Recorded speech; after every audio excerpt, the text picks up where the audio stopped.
بسم الله الرحمن الرحيم عن جابر رضي الله تعالى عنه قال قال رسول الله صلى الله تعالى عليه وسلم في الحديث أما كان يجد هذا ما يغسل به ثيابه رواہ احمد۔ حضرت جابر رضی اللہ تعالیٰ عنہ بیان فرماتے ہیں اتانا رسول اللہ صلی اللہ علیہ وسلم زائرا فی منزلنا، ایک مرتبہ نبی کریم صلی اللہ علیہ وسلم ہمارے گھر تشریف لائے۔ فرآ رجلا شعثا، ایک آدمی کو دیکھا جس کے بال بکھرے ہوئے تھے۔ آپ نے فرمایا اما کان یجد هذا ما یسکن به رأسه، کیا یہ شخص کوئی ایسی چیز نہیں پاتا جس کے ذریعے سے اپنے سر کو سکون دے؟ یعنی بال بکھرے ہوئے ہیں تو کوئی کنگھی وغیرہ نہیں ہے اس کے پاس کے بالوں کو، جو بکھرے ہوئے بال ہیں ان کو کنگھی کر کے درست کر لے۔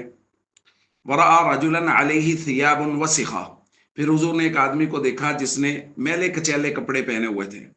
نبی کریم صلی اللہ علیہ وسلم نے بات ارشاد فرمائی جو آج ہم نے عبارت میں پڑھی، اما کان یجد هذا ما یغسل به ثیابہ، کیا یہ شخص کوئی ایسی چیز نہیں پاتا جس کے ذریعے سے اپنے کپڑوں کو دھو لے اور صاف ستھرا کر لے۔